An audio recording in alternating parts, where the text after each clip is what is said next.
Bismillahirrahmanirrahim. Assalamualaikum dan salam sejahtera buat penonton tercinta Heng. Welcome back to Abang Gendut channel. Turning this on, going thing. So guys, kepada sesiapa yang baru saja sampai ke channelnya, korang jangan lupa untuk terus support Abang Gendut. Dan jangan lupa juga untuk join kontes yang Abang Gendut dah letak komen down below.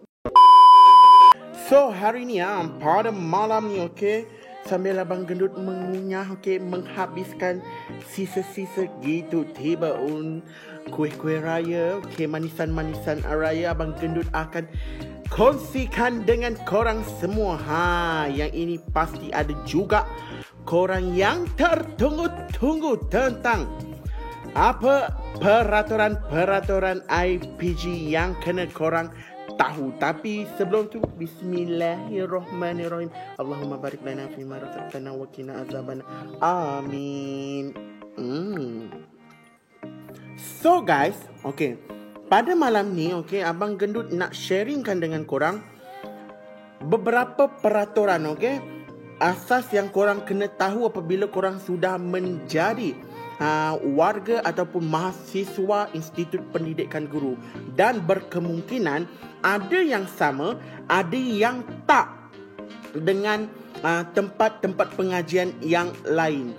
Tetapi yang Abang Gendut bagi tahu ini mengkhususkan mereka-mereka yang masuk ke Institut Pendidikan Guru. Bagi mereka yang tak masuk Institut Pendidikan Guru tu, korang boleh dengar kemungkinan yang sama apa yang Abang Gendut bagi tahu juga. Sebab benda ni bukan sahaja buat masa korang belajar, tetapi dia akan membawa kepada seluruh hidup korang apabila korang bergelar penjawat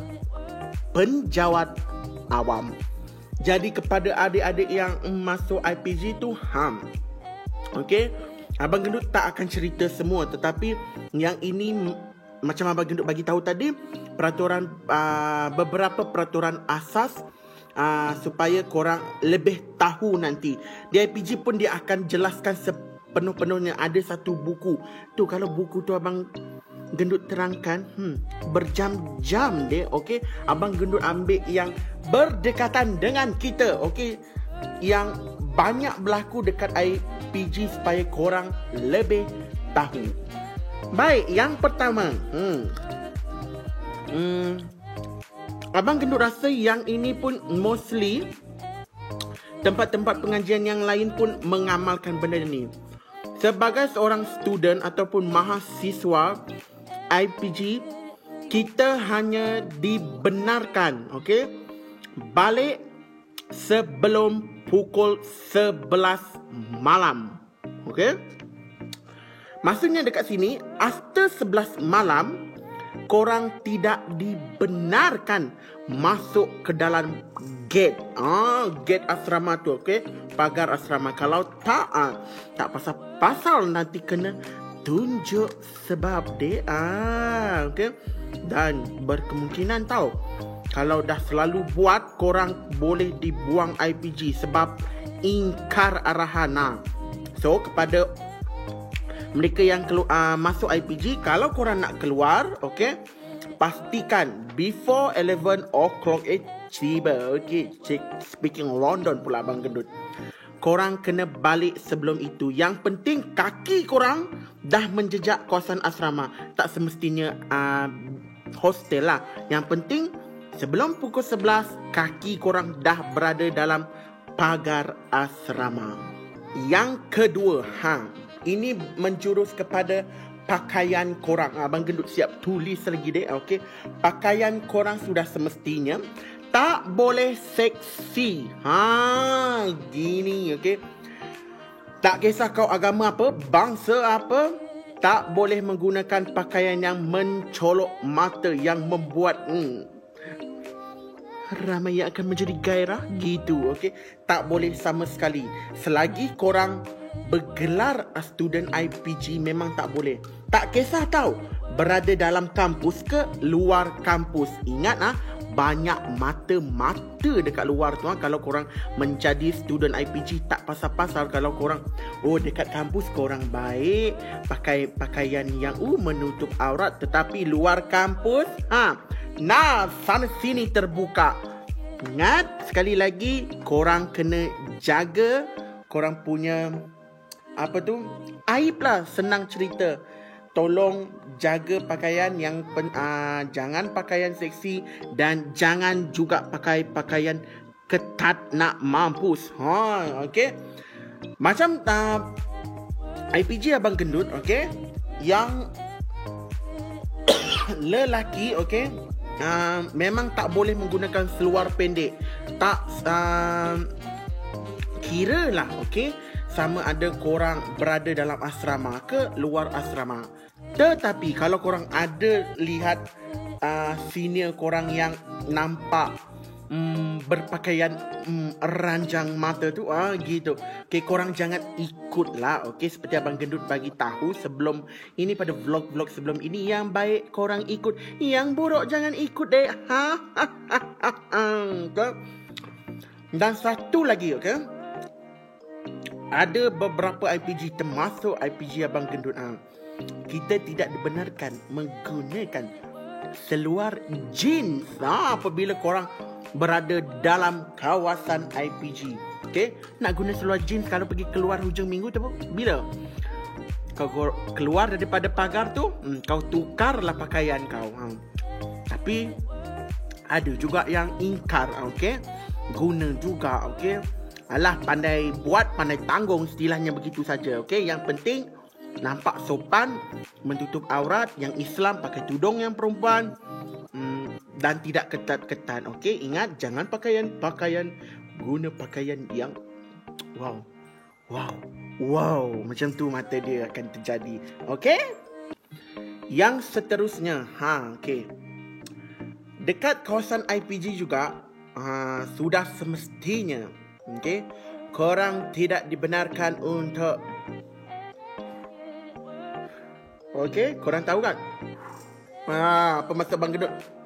Okey, tak boleh ambil bahan terlarang tersebut. Dan tak boleh ni juga. Tak boleh juga sudah semestinya kalau korang nak buat party, pandai-pandailah cari tempat lain, okey? Bukannya kawasan IPG. Tapi ingat, sekali lagi saya cakap, banyak mata-mata dekat luar, okey? Tak boleh bawa barang terlarang lah istilahnya, okey? Jangan sesekali. Kalau korang ditangkap merokok, minum arak, mungkin, okey, mungkin korang akan dikenakan amaran dahulu, okey? Itu lebih bagus tau. IPG ni memang baik gila saya cakap, okey? Tapi kalau korang bawa yang sesuatu benda tu, korang faham lah, yang macam tepung-tepung tu, korang faham lah. Yang itu tak ada excuse dek, korang kena tendang terus daripada IPG. Dan sudah semestinya kau nak masuk penjawat awam, bye bye, tak boleh. Okay? Selamat tinggal, selamat jalan. Okay? Ini berdasarkan pengalaman batch juga. Okay? Saya jaga aib dia dekat sini, cuma saya ceritakan supaya korang tahu, okey. Dia sangat baik, okey. Bukan maksud Abang Gendut, batchmate Abang Gendut, okey, yang bakal jadi cikgu. Dia sangat baik, dia sangat aktif dan budak yang pandai. Saya cakap, itu saja. Tapi disebabkan dia salah pilih kawan, dia terjebak dengan benda tu dekat luar. Okey, luar sana. So dekat sini saya nak bagi tahu, pilih dengan sebaik mungkin tahu, sebab dia akan menentukan masa depan korang apabila korang masuk IPG ataupun keluar menjadi guru nanti. Sebab benda-benda macam ni tolong jangan bawa main. Terus ni yang keempat ialah yang ini, korang boleh ditangguhkan pengajian, okey, ataupun boleh ditendang juga, okey. Apa dia? sudah semestinya tak boleh tiru semasa exam. Okey, kalau korang ditangkap meniru semasa ujian, habis cerita deh. Okey, keputusan ujian korang akan digantung. Korang pun berkemungkinan akan tangguh SEM. Okey, so jangan cuba-cuba buat benda-benda yang pelik. Kalau tak tahu jawab tu pun tulis je apa yang korang tahu, insya-Allah. Okey, lecturer akan bantu selagi korang menulis. Macam di sekolah lah, korang pun nanti akan bagi tahu dekat budak-budak korang, tulis selagi mampu, tulis. InsyaAllah nanti pemeriksa tu akan bantu kita kalau kita berusaha untuk menulis. Okay? Ingat, jangan meniru pandang kanan, pandang kiri, bawa kertas sana sini. Okay? Please. Yang seterusnya, okay. Yang kelima, ini berkaitan dengan kita bakal guru. Okay? Dekat tempat lain mungkin boleh, tapi IPG yang ini memang no. Okay, apa dia lah? Ingat, separuh badan kita ni dah masuk ke alam pekerjaan sebenarnya. Korang sebenarnya dalam pra-perkhidmatan. Maka dengan itu, korang dah terikat dengan perjanjian. Oleh sebab perkara ini, korang tidak dibenarkan join mana-mana persatuan dekat luar. Tak boleh ikut mana-mana pertunjukan. Tak boleh ikut mana demonstrasi. Dan perkara-perkara tersebut lebih menjurus kepada politik. No, sama sekali. Kalau korang kena tangkap, yang itu tak ada tangguh pengajian. Bye-bye. Bye-bye. Bye-bye. Itu je yang abang gendut dapat bagi tahu. Tapi bagaimana kalau kita ikut persatuan-persatuan yang lebih membantu kepada, contoh Persatuan Anak Sabah, Persatuan Anak Kelantan ke, Persatuan Anak Johor ke, yang itu boleh. Tetapi dia lebih kepada pembangunan, okey? Saling membantu. Bagaimana contoh Persatuan Anak Sabah ni, dia membantu bagaimana pelajar-pelajar dekat Sabah belajar kalau ada berlaku masalah ke, mungkin dorang boleh tolong begitu. Okey, tetapi bukan sewenang-wenangnya tahu korang kena boleh buat itu. Pastikan pihak IPG pun tahu. Jika korang tak yakin, okey, sesuatu persatuan itu berbisikan apa, berobjektifkan apa, korang janganlah join. Okey, lebih selamat korang ikut je apa yang ada dekat IPG. Sebab di IPG memang semuanya yang baik-baik, tak adanya yang buruk-buruk. Seterusnya, yang ini. Okey. Maklumlah, kita ni dah berganjak ke alam yang lebih dewasa, guys. Okey. Yang seterusnya, okey, berkaitan dengan alam-alam mendirikan pelamin. Okey, gitu. Okey. Dia kepada lelaki ataupun perempuan sama sahaja. Okey. Kalau kita nak kahwin semasa tempoh kita masih belajar, kena ingat benda ni. Korang kena tahu, okey? Korang kena mohon dulu dekat IPG selama 3 bulan ke 6 bulan. Abang gendut ingat-ingat lupa begitu. Yang penting, jangan sebulan sebelum korang kahwin memang tak dapat. Sebaik-baiknya 3 bulan lah rasanya. Kena mohon dekat IPG dulu. Ada satu borang. Nanti dekat IPG korang akan tahu, okey? Nak kahwin kena mendapat kelulusan daripada Institut Pendidikan Guru terlebih dahulu. Lainlah kalau korang dah kerja. Dan majoriti student IPG ni, dia akan kahwin pada 2 tahun terakhir. Okay? Pada contoh semester 6, semester 7, semester 8 begitu. Apabila dah masuk PISMP. Waktu tu diorang baru nak bernikah. Okay? Mencari pasangan hidup semati. Oh gitu, sampai ke jannah. Tetapi kalau korang nak kahwin sebelum itu, boleh saja. Cuma waktu PPISMP memang rasanya tak boleh. Okay? Apabila korang dah masuk PISMP baru boleh kahwin. Tapi kena ingat, bukan sahaja kita kena memohon dekat Jabatan Pendaftaran Negara.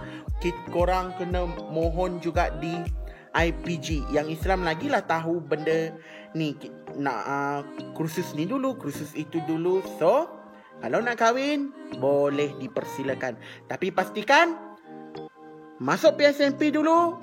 Seterusnya yang ini lebih menjurus kepada kaum-kaum hawa. Okay. Walaupun korang mempunyai hubungan yang halal di sisi agama, kalau korang dah kahwin, korang tidak dibenarkan sama sekali. Itu sebab majoriti mereka yang kahwin akan kahwin di hujung sem. Maklumlah kalau kita accident tu pun dekat hujung-hujung, mungkin boleh diberi peluang. Tapi kalau korang accident, ter-accident, waktu masih dekat IPG, confirm, senang cerita, perempuan tak boleh mengandung. Kalau mengandung macam mana? Korang tak adalah sampai dibuang IPG, tapi korang akan tangguh pengajian. Kalau tangguh pengajian macam mana guys? Tak ada jadi masalah, tetap korang kena dicikgu. Cuma korang bayangkan, korang masuk dengan rakan korang sama-sama tahu, tetapi korang posting diorang dulu, kau lewat. Sebab apa? Kau dah melanggar peraturan IPG disebabkan yang itu tadi. So kepada perempuan-perempuan yang masuk IPG, jaga diri korang. Walaupun ada hubungan yang halal di sisi agama, selagi menjadi pelajar IPG, please don't pregnant Walaupun dari segi agama itu halal lah, tapi di IPG memang tak dibenarkan. Sebab IPG sebenarnya takut, dia akan efek kepada pelajaran kita. Yelah, kalau kita dah mengandung lepas tu bersalin, confirm cuti 3 bulan, ni tak akan adil lah kepada rakan-rakan kita yang belajar naik turun kelas, tiba-tiba kau boleh rehat dekat rumah. Walaupun kau menjaga anak. Ingat, perempuan, please jangan accident. Kalau dah kahwin tu, faham-fahamlah. Abang Gendut terpaksa cakap benda ni. Yang seterusnya, Abang Gendut pun faham situasi dalam keadaan kita sebagai student guna juga banyak duit. Bukan Abang Gendut cakap 430 tu tak cukup, tetapi pada masa-masa akan datang banyak kita akan guna duit. So Abang Gendut dah bagi tahu sebelum ni, please cari dulu wang saku sebanyak yang mungkin. Sebab apabila kita dah masuk IPG, kita tidak dibenarkan untuk bekerja sambilan. No. Kalau kita ditangkap, kita boleh dibuang serta-merta sebab korang melanggar. Walaupun kalau korang masuk IPG nanti nampak ada senior-senior korang bekerja tu, diorang tu berani mati lah istilahnya. Diorang memang, yelah, diorang buat, diorang sendiri tanggung. So pandai-pandai lah. Dan Abang Gendut pun memerhatikan benda ni. Lecturer pada zaman sekarang pun ada yang tahu tentang hal ini, tapi mereka bukan nak bantu student. Tapi bayangkan, terutamanya kalau pelajar tu daripada Sabah Sarawak, dia menetap dekat Semenanjung. Korang pun faham kan, banyak guna duit nak beli tiket flight. Kadang-kadang kalau orang tu pelajar tu daripada Semenanjung nak belajar daripada Sabah Sarawak, nak belajar ke Sabah Sarawak, bagaimana? Tapi kalau boleh, please jangan buat kerja sambilan. Dia bukan saja menjejas korang punya masa depan, tapi banyaklah kan faktor-faktor yang akan berlaku nanti, yang korang tak nampak pada masa sekarang kalau korang bekerja sambilan. Kalau korang mampu, up to you. Okay, seperti Abang Gendut bagi tahu, tak ada orang yang memaksa. Pandai buat, pandai tanggung, itu saja istilahnya. Dan yang seterusnya, yang ini. Pasti ada yang bertanya, Abang Gendut, waktu kita belajar ni, boleh pergi keluar negara tak? My God, adik-adik, boleh. Tetapi, okay, yang ini bukan saja korang akan praktikkan waktu korang masih belajar tau.